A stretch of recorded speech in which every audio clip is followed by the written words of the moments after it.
بسم اللہ الرحمن الرحیم۔ السلام علیکم۔ چلتے ہیں آج کی کہانی کی طرف۔ ایک غریب عورت تھی، اس کے یہاں ایک لڑکا پیدا ہوا۔ پنڈتوں اور نجومیوں نے کہا کہ یہ لڑکا بڑا خوش قسمت ہے، 14 برس کی عمر میں بادشاہ ہوگا۔ ایک دن ایسا اتفاق ہوا کہ بادشاہ بھی اس گاؤں سے گزرا۔ اس کے آدمیوں نے اس کو یہ خبر پہنچائی کہ ایک لڑکا ایسا پیدا ہوا ہے جو 14 برس کی عمر میں شہزادی سے شادی کرے گا۔ بادشاہ بہت ہی برے دل کا آدمی تھا۔ یہ خبر سنتے ہی وہ کہنے لگا، لڑکے کو جس طرح بھی ہو جان سے مار دینا چاہیے۔ یہ سوچ کر گھومتا گھومتا لڑکے کے گھر پہنچا اور اس کی ماں باپ سے کہا کہ یہ لڑکا مجھے دے دو، میں اس کو پالوں گا۔ پہلے تو ماں راضی نہ ہوئی، مگر بادشاہ کے ڈرانے اور دھمکانے سے مجبوراً راضی ہو گئی۔ بادشاہ لڑکے کو لے کر ایک جنگل میں گیا اور وہاں ایک باکس میں بند کر کے دریا میں چھوڑ دیا۔ بادشاہ جس وقت باکس کو دریا میں ڈال رہا تھا، جنگل کی پریاں سیر کے لیے آئی ہوئی تھی۔ یہ دیکھ کر پریاں رک گئیں۔ پریاں بڑے نیک دل کی تھی، ان کو بے گناہ بچے پر بڑا رحم آیا۔ بادشاہ جس باکس کو دریا میں ڈال کر چلا گیا تو پریوں نے باکس کی حفاظت شروع کی، لوری گاتی ہوئی اور باکس کو آہستہ آہستہ کھیتی ہوئی دور تک لے گئی۔ خدا کا کرنا ایسا کہ دریا کے کنارے ایک بہت بڑے زمیندار کا مکان تھا۔ اس زمیندار کی کوئی اولاد نہ تھی۔ اس دن زمیندار کی بیوی نہانے آئی ہوئی تھی۔ اس نے تیرتا ہوا باکس دیکھا تو اپنے آدمی بھیج کر نکلوایا۔ یہ دیکھ کر بہت خوش ہوئی کہ باکس میں ایک بہت خوبصورت بچہ لیٹا ہوا ہے۔ بچے کو پا کر بہت خوش ہوئی اور مارے خوشی کے کلیجے سے لگا لیا، منہ چوما اور کچھ کچھ گھر چلی گئی۔ گھر پہنچ کر شوہر سے کہا کہ خدا نے اپنی طرف سے مجھ کو یہ بچہ دیا ہے، میں اس کو اپنا بیٹا بناؤں گی، اس کو پالوں گی۔ شوہر بھی بڑا خوش ہوا کہ منہ مانگی مراد پائی۔ زمیندار کی بیوی نے بڑی محنت سے لڑکے کو پالا۔ ہوتے ہوتے 14 برس ہو گئے۔ بچہ جوان ہو کر بہت ہی خوبصورت نکلا۔ زمیندار اور اس کی بیوی دونوں لڑکے کو دیکھتے اور مارے خوشی کے پھولے نہ سماتے۔ ایک دن بادشاہ شکار کھیلنے گیا۔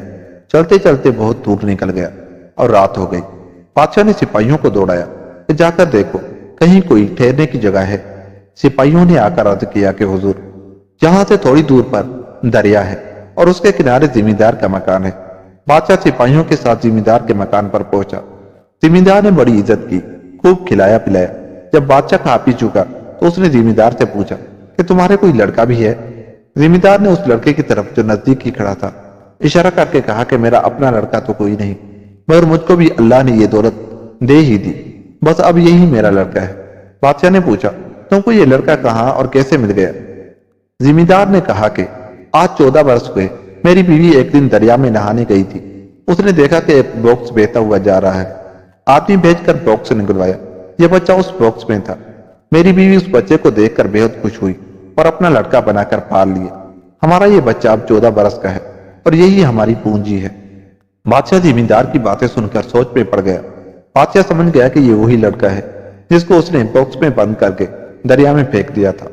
بادشاہ لڑکے کی جان لینے کے لیے نئی ترکیبیں سوچنے لگا۔ آخر ایک ترکیب سوجھی گئی۔ بادشاہ نے زمیندار سے پوچھا کہ تمہارا لڑکا میرا ایک کام کر دے گا؟ زمیندار نے جواب دیا بڑی خوشی سے حضور۔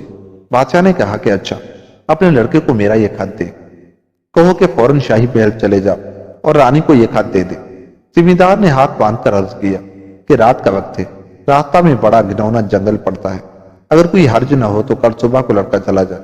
بادشاہ نے کہا نہیں، وہ ابھی اور اسی وقت جائے گا۔ زمیندار نے لڑکے کو خط اور بہت ہی دعائیں دے کر اللہ کے سپرد کیا۔ لڑکا بڑا بہادر تھا، ماں باپ کا کہا مانتا تھا۔ حکم پاتے ہی روانہ ہو گئے۔ لڑکا آدھی رات کے قریب جنگل کے بیچ میں پہنچا۔ تھک گیا تھا، نیند آنے لگی۔ ایک درخت کے نیچے پڑ کر سو رہا۔ لیٹتے ہی وہی پریاں جنہوں نے اس کی جان دریا میں ڈوبنے سے بچائی تھی اس کے پاس پہنچی۔ پریوں نے اس کے ہاتھ سے خط لے لیا اور کھول کر پڑھا۔ اس میں لکھا تھا جیسے ہی یہ لڑکا پہنچے اس کو فوراً قتل کر ڈالنا۔ پریوں نے کہا کہ اچھا یہ بات ہے۔ وہ خط رکھ لیا اور دوسرا خط لکھ کر لڑکے کے پاس چھوڑ گئی۔ اس میں لکھا تھا جیسے ہی یہ لڑکا محل میں داخل ہو اس کو فوراً شاہی لباس پہنانا اور شہزادی سے شادی کر دینا۔ ابھی رات باقی ہی تھی کہ لڑکے کی آنکھ کھل گئی۔ جلدی جلدی چل کر سورج نکلتے ہی محل پر پہنچ گیا اور رانی کو خط دے دیا۔ رانی نے خط میں بادشاہ کا حکم پڑھا۔ تعجب سے کبھی خط پڑھتی، کبھی لڑکے کو دیکھتی، بار بار خط کو پڑھتی۔ بادشاہ کا دستخط بھی موجود تھا، شاہی مہر بھی لگی ہوئی تھی۔ رانی کو یقین ہو گیا کہ خط بادشاہی کے ہاتھ کا لکھا ہوا ہے۔ حکم کے مطابق فوراً لڑکے کو شاہی لباس پہنایا اور شہزادی سے شادی کر دی۔ پریاں بھی اس شادی میں شریک ہوئی۔ آج شاہی محل ہر دن سے زیادہ جگمگا رہا تھا، ہر طرف خوشبو ہی خوشبو پھیلی تھی۔ لڑکا شاہی کپڑے پہن کر بہت ہی خوبصورت شہزادہ معلوم ہو رہا تھا۔ رانی اس شہزادے کو بار بار دیکھتی اور خوشی سے پھولی نہ سماتی۔ جب شادی کی تمام رسمیں پوری ہو گئیں تو پریاں مبارکبادی کے گانے گاتی ہوئی جنگل واپس چلی گئی۔ بادشاہ کو اطمینان تھا کہ لڑکا تو مار ہی ڈالا گیا ہوگا، اس لیے اس نے واپس آنے میں جلدی نہ کی۔ 2-1 دن اور شکار میں گزارے، پھر محل کی طرف واپس پلٹا۔ چلتے چلتے رات ہو گئی۔ راستے میں وہی جنگل پڑا جہاں پریاں رہتی تھی۔ بادشاہ نے یہاں اپنا پڑاؤ ڈالا۔ گھوڑے درختوں سے باندھ دیے گئے، سپاہی میدان میں پڑ کر سو رہے، بادشاہ بھی نرم اور ملائم گدوں پر سو رہا۔ جب رات آدھی سے زیادہ گزری تو پریوں کا جھنڈ آیا۔ ایک پری نے بادشاہ کے پاس جا کر اس کو ڈانٹنا شروع کیا۔ تو ظالم ہے، بے گناہوں کی جان لیا کرتا ہے، جا گھر پر دیکھ کہ خدا اپنے حکم کو کس طرح پورا کرتا ہے۔ دوسری پری آئی اور یہ بد دعا دے کر چلی گئی کہ کل تو مر جائے گا۔ اس کے بعد پریاں ایک ایک سپاہی کے پاس گئیں، ان کو سمجھایا کہ ظالم بادشاہ کا حکم ماننا ظلم ہے۔ شاہی محل میں پہنچ کر اس بے رحم بادشاہ کو ختم کر دو اور نئے شہزادے کی اطاعت قبول کرو جو محل میں بیٹھا ہوا ہے۔ صبح کو بادشاہ سو کر اٹھا، سپاہی بھی اٹھے۔ بادشاہ رات کے خواب سے بڑا پریشان تھا اور ہر سپاہی کے کان میں بھی خواب کی آواز گونج رہی تھی۔ فوراً چلنے کا حکم دے دیا۔ تھوڑی دیر بعد بادشاہ اپنے آدمیوں کے ساتھ محل میں داخل ہو گیا۔ رانی استقبال کے لیے آگے آئی۔ بادشاہ نے پوچھا، تم نے اس لڑکے کو قتل کروا دیا؟ رانی، کس لڑکے کو؟ بادشاہ، جس کو خط دے کر میں نے بھیجا تھا اور اس میں اس کے قتل کا حکم لکھا تھا۔ رانی سنسی ہو گئی۔ تعجب ہے، آپ نے تو ایک شہزادے کو خط دے کر بھیجا تھا، اس میں یہ لکھا تھا کہ شہزادی کی شادی فوراً اس لڑکے سے کر دو۔ بادشاہ غصے سے کانپ کر، میں نے اس کو قتل کرنے کے لیے لکھا تھا، تم نے اس کی شادی کیوں کی؟ رانی، آپ کا خط موجود ہے، دیکھ لیجئے۔ بادشاہ، لے آؤ۔ رانی نے خط بادشاہ کو دکھلایا۔